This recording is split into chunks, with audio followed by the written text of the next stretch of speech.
Hello there. A couple of weeks ago, you may recall, the folks at Tabula announced a new form of FPGA fabric. They call it the Spacetime fabric. They've got some really cool naming conventions there.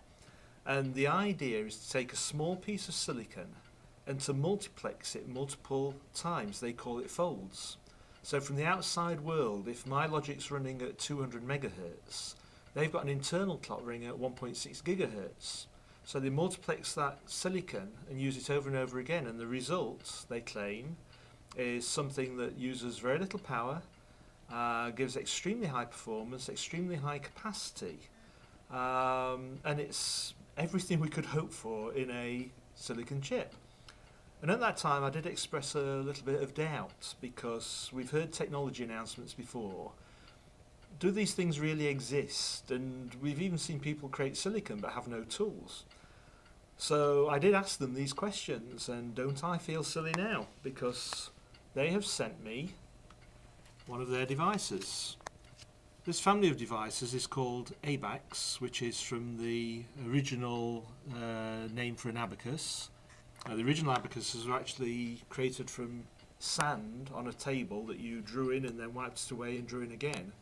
And so it's a really good name for the way this device works. The family, there's 4 members of the family.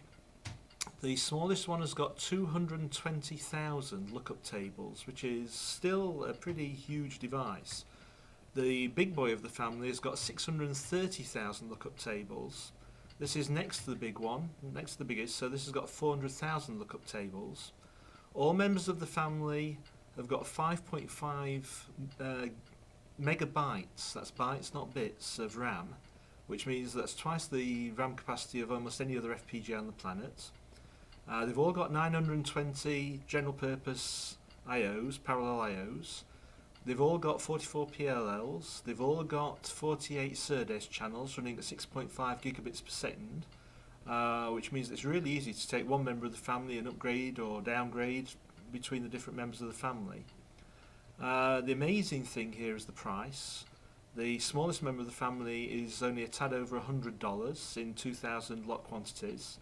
The high-end one, the one with 630,000 lookup tables, is only $200 in 2,000 unit price quantities, which is absolutely phenomenal. That's a fraction of the price you would pay for a high-end FPGA from any of the other vendors. So I am well impressed. The tools, it's called the Spacetime compiler, which again you have to admit is a pretty cool name. It takes RTL written in Verilog or VHDL, standard RTL that you use for an ASIC flow or an FPGA flow. And the Spacetime compiler takes that and does everything transparently. It synthesizes it, runs place and route, using things like time vias and spatio-temporal routing and all sorts of cool technology. But it's all invisible to the user. So this could be an absolute industry changer. We'll have to see how it goes on, but I for one am very, very excited.